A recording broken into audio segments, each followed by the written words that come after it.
Dr. Baliga here.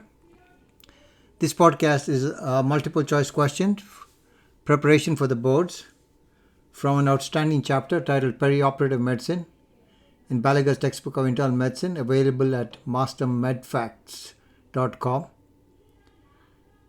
The chapter is authored by Dr. Hugo Quinny Cheng, MD, who is professor of medicine at UCSF. He also completed his medical school and residency training there. He works as a hospitalist with a clinical focus on perioperative medicine. He also directs the Internal Medicine Board Certification and Recertification Review CME course for UCSF's Department of Medicine. A 65-year-old woman is scheduled to undergo left total knee arthroplasty. She denies angina or shortness of breath on exertion. Her past medical history is also positive for high blood pressure and hyperlipidemia. She has a 20-year history of tobacco smoking, which she discontinued last year. Her physical examination is unremarkable, except for findings consistent with arthritis of her left knee. Recent laboratory tests, including serum chemistry and an EKG, are normal. Which of the following should be performed prior to her surgery? A. Exercise treadmill EKG. B. Dobutamine stress echocardiography. C. Coronary angiography. D. Transthoracic echocardiography. And E. No further cardiac testing. While you're thinking through the options, perioperative cardiac risk assessment. Cardiac evaluation often receives the greatest attention prior to surgery and is usually the subject of several questions each year in board certification examinations in internal medicine. The patient's medical history and the type of surgery are the primary determinants of perioperative cardiac risk. Risk factors for heart disease, such as hypertension, smoking, or hyperlipidemia, do not predict a higher risk of complications. In contrast, cardiac complications are more likely to occur in patients with actual end organ disease. These include ischemic heart disease, congestive heart failure, chronic kidney disease due to atherosclerosis, and ischemic cerebrovascular disease.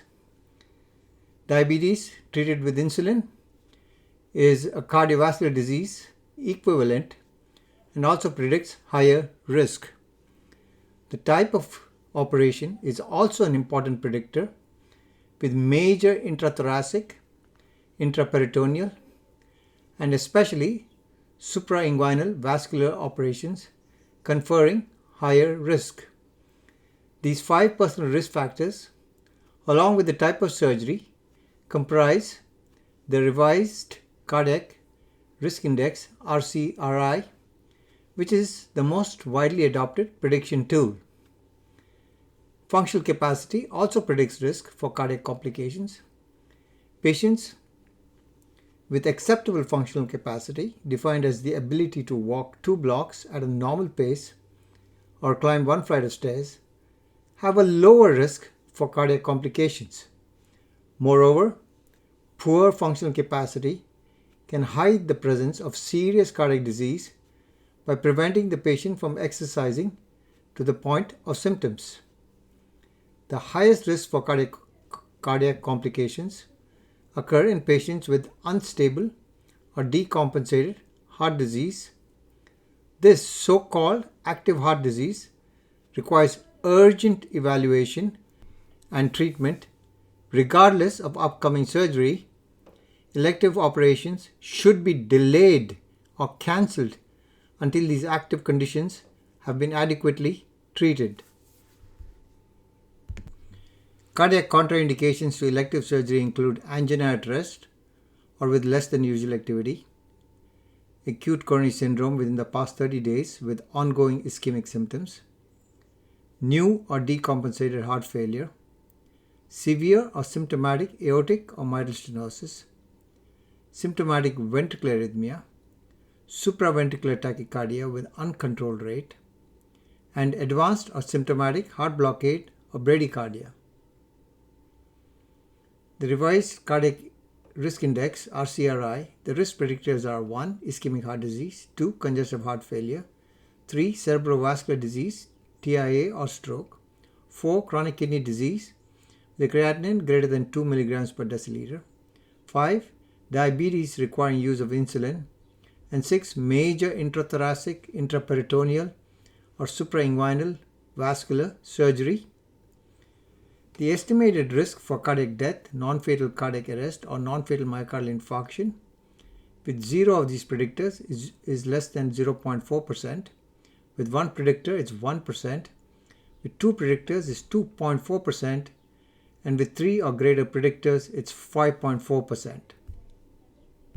Going back to our clinical case, the answer is 1E, no further cardiac testing. Because this patient has atherogenic risk factors, hypertension, hyperlipidemia, history of tobacco use, but these conditions do not predict postoperative cardiac complications in the absence of end-organ disease. She does not have any revised cardiac risk index predictors and therefore has lower risk for postoperative cardiac complications. Preoperative cardiac testing is unlikely to improve risk assessment or management of low-risk patients. This short case scenario is from an outstanding chapter titled Perioperative Medicine in Baliga's textbook of internal medicine, available at mastermedfacts.com. The chapter is authored by Dr. Hugo Quinny Cheng, MD, who's professor of medicine at the University of California, San Francisco, where he also completed his medical school and residency training. He works as a hospitalist with a clinical focus on perioperative medicine. He directs the medical consultation service and co-management with neurosurgery service and regularly teaches about preoperative medical evaluation, perioperative medicine to residents and practicing physicians. He also directs the Internal Medicine Board Certification and Recertification Review CME course for UCSF's Department of Medicine.